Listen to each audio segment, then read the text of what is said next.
ప్రముఖ మీడియా సంస్థ హిందుస్థాన్ టైమ్స్ నిర్వహించిన నాయకత్వ సదస్సులో ఏపీ ముఖ్యమంత్రి చంద్రబాబు నాయుడు పాల్గొన్నారు.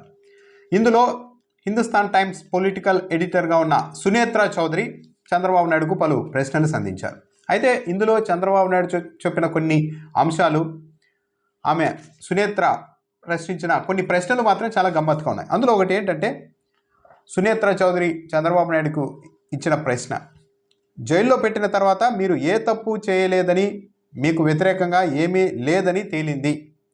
ఆ 53 రోజులు మీలో ఏ మార్పు తీసుకొచ్చింది అని ఆమె అడిగారు. జైల్లో పెట్టిన తర్వాత మీరు ఏ తప్పు చేయలేదని, మీకు వ్యతిరేకంగా ఏమీ లేదు అని తేలింది అంటే క్లీన్ చిట్ ఇచ్చారని కూడా వచ్చింది కదా అని ఆమె మాట్లాడారు. బహుశా ఏపీకి సంబంధించి ఈ కేసును పూర్తిగా సునేత్ర చౌదరి ఫాలో అయ్యారో లేదో డౌటు, లేకుంటే ఏ ప్రశ్నలు అడగాలి చంద్రబాబు నాయుడిని అన్నదానికి సంబంధించి ఆ ప్రిపేర్ చేసిన బృందంలో ఏమన్నా ఎవరైనా ఆమెను మిస్లీడ్ చేశారా? స్కిల్ డెవలప్మెంట్ కేసులో చంద్రబాబు నాయుడు అరెస్ట్ అయ్యి 53 రోజులు జైల్లో ఉన్నది నిజం. ఆ తర్వాత బెయిల్ పైన అనారోగ్య కారణాలతో బెయిల్ వచ్చింది. ఆ తర్వాత బయటకు వచ్చేసారు పూర్తి స్థాయిలో బెయిల్ మీద. అంతేగాని ఎక్కడా కూడా ఈ కేసులో చంద్రబాబు నాయుడికి క్లీన్ చిట్ ఇవ్వలేదు. ఇంకా వ్యవహారం కోర్టులో నడుస్తూ ఉంది. కానీ ఆమె మాత్రం మీకు వ్యతిరేకంగా ఏమీ లేదని తేలిపోయింది, క్లీన్ చిట్ వచ్చేసిందని మాట్లాడుతున్నారు. ఇది ఒక విధంగా ప్రజల్ని తప్పుదోవ పట్టించడమే. ఈనాడు పత్రిక తొలి పేజీలోనే ఆ అంశాన్ని ప్రముఖంగా ప్రశ్నించింది. జైల్లో పెట్టిన ప్రచురించింది అనమాట ఈనాడు. జైల్లో పెట్టిన తర్వాత మీరు ఏ తప్పు చేయలేదని, మీకు వ్యతిరేకంగా ఏమీ లేదని తేలింది, 53 రోజులు మీలో ఏ మార్పు తీసుకొచ్చిందన్న ప్రశ్నను ప్రముఖంగా ప్రత్యేకంగా బాక్స్ వేసి ప్రచురించారు. అంటే సామాన్య ప్రజలు కొద్ది రోజుల తర్వాత ఈ కేసు స్టేటస్ ఏంది అన్నది మర్చిపోతారు. ఇలా పత్రికల్లో, ప్రముఖ మీడియా సంస్థల్లో ఏమీ లేకుండా తేలిపోయింది, క్లీన్ చిట్ వచ్చేసింది అని ప్రచారం చేయడం ద్వారా, ప్రముఖ జర్నలిస్టులు కూడా ఇలాంటి ప్రచారం తీసుకెళ్లడం ద్వారా కొద్ది రోజుల తర్వాత సామాన్య ప్రజలు చంద్రబాబు నాయుడు మీద ఆ కేసు లేదు, క్లీన్ చిట్ వచ్చేసింది అని అనుకుంటారు. ఈ ప్రశ్నకు చంద్రబాబు నాయుడు సమాధానం, కొంతమంది కొన్ని అంశాలపై కోర్టుకు వెళ్ళినా ఎవరూ ఒక్క ఆరోపణ కూడా నిరూపించలేకపోయారు. కానీ ఇక్కడ ఎలాంటి కేసు లేకుండానే నన్ను అరెస్ట్ చేసి తర్వాత నోటీస్ ఇచ్చారు. నా జీవితంలో ఏది ఊహించలేదో అదే జరిగింది. నాలాంటి వ్యక్తి భయపడి ధైర్యం కోల్పోతే ఆట ముగిసినట్టే అని భావించాను. నేను ఏ తప్పు చేయలేదన్న విషయం నిరూపితమవుతుంది కాబట్టి నేను ధైర్యంగా ఉండాలని నిర్ణయానికి వచ్చాను అని చెప్పారు. 80 దేశాల్లో తనకు మద్దతుగా ప్రజలు రోడ్డు మీదకి వచ్చారని కూడా ఆయన చెప్తున్నారు. అఫ్కోర్స్ చాలా కేసులు అయితే చంద్రబాబు నాయుడు మీద గతంలో పెట్టారు, కానీ కోర్టుల్లో ఎవరు ఎదుర్కోలేకపోయారు. అది నిజం. అంతెందుకు కళ్ళ ముందే ఓటుకు నోటుకు సంబంధించి చంద్రబాబు నాయుడు ఆడియో టేప్ అన్నది ఒకటి బయటకు వచ్చింది.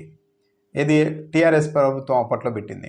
అది ఎంతవరకు నిజం అన్నది సామాన్యులు అందరికీ తెలుసు. కానీ కోర్టులో కానీ ఛార్జ్షీట్లో కానీ అసలు ఆయన పేరే రాకుండా జాగ్రత్త పడ్డారు. ఆ వ్యవహారం తర్వాత అక్కడ కేసీఆర్తో ఒప్పందంలో భాగంగా ఏపీకి వచ్చేశారు అన్న ప్రచారం కూడా ఉంది. గతంలో కూడా అనేక ఐఎంజీ ఆపద్ధర్మ ముఖ్యమంత్రిగా ఉంటూ కూడా 1000 కోట్ల విలువైన భూముల్ని కట్టబెట్టారు బిల్లీరావు. ఆ కేసు అది తేల్లే. అంటే కోర్టుల్లో నిరూపించడంలో వైఫల్యం జరిగి ఉండొచ్చు, కానీ అసలు చంద్రబాబు నాయుడు హయాంలో ఎలాంటి అక్రమాలు జరగలేదు అంటే ప్రజలు నమ్మడం సాధ్యమా? ఆయన తోడలుడు దగ్గుబాటి వెంకటేశ్వరరావే కొన్ని నిజాలు చరిత్రకు సంబంధించి ఒక బుక్లో ఎన్ని అంశాలు చెప్పారు. చంద్రబాబు నాయుడు కారులో వెళ్ళి మరీ ఒక లిక్కర్ కంపెనీ, సారా కంపెనీకి సంబంధించిన ఒక వ్యవహారంలో కారులో వెళ్ళి 3 కోట్లు తెచ్చుకున్నారని చెప్పారు. నిన్న భూమన కరుణాకర్ రెడ్డి కూడా ఆ అంశాన్ని ప్రత్యేకంగా ప్రస్తావించారు. టార్చ్ లైట్ మంత్రి అని చంద్రబాబు నాయుడుని అనేవాళ్ళు, ఆయన కమిషన్ల కోసం తనిఖీలు చేసేవాళ్ళు రాత్రి వేళల్లో అన్న, ఇట్లా చాలా ఆరోపణలు ఉన్నాయి. నిరూపితం కాలేదు, కానీ సామాన్య జనాలు అర్థం చేసుకోవచ్చు. రాజకీయ నాయకులు ఎంతవరకు నిజాయితీగా ఉంటారు అన్నదైతే అర్థం చేసుకోవచ్చు. అవన్నీ పక్కన పెడితే ఈ కేసు వరకు క్లీన్ చిట్ వచ్చేసింది అన్నట్టుగా సునేత్ర చౌదరి చెప్పడం అన్నది మాత్రం, ఆ అంశాన్ని ఈనాడు ప్రముఖంగా తొలి పేజీలో ప్రచురించుకోవడం మాత్రం ప్రజల్లో మెల్లగా ఇంకేం లేదు ఆ కేసు అన్న ఒక ఇంప్రెషన్ కలిగించే ప్రయత్నం జరుగుతుందా అనిపిస్తుంది.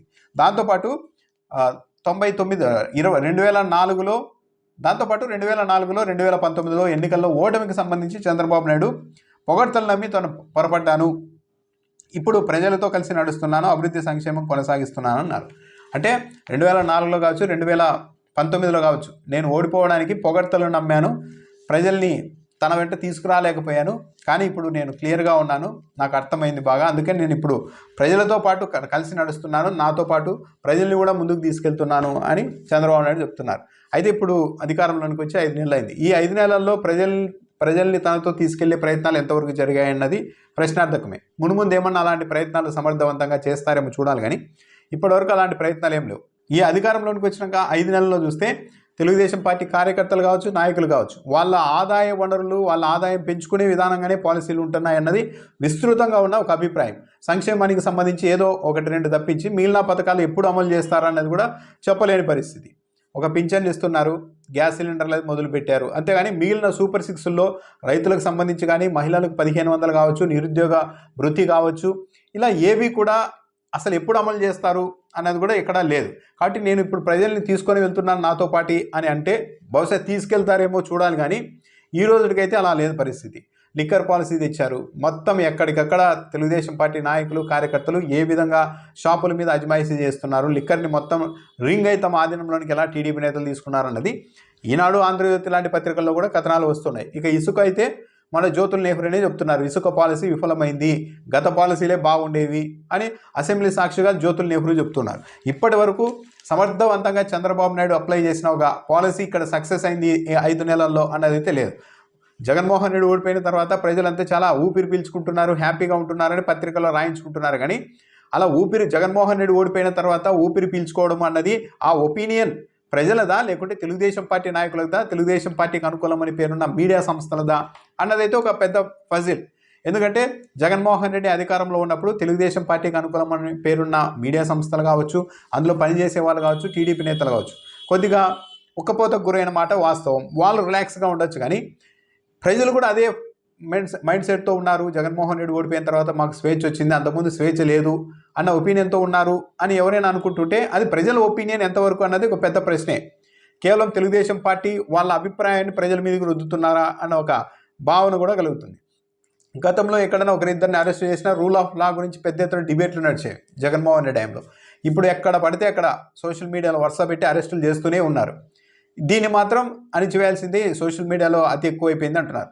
అతి పడే వాళ్ళు ఏ 10 మందో 20 మందో ఒక 50 మందో ఉంటే అలా కాకుండా మొత్తం వేల మందికి మేము లుకౌట్ నోటీసులు కూడా జారీ చేస్తామని పత్రికల్లో రాయించే పరిస్థితికి వచ్చారు. అంటే ఇక్కడ అంత సవ్యంగా ఉందా?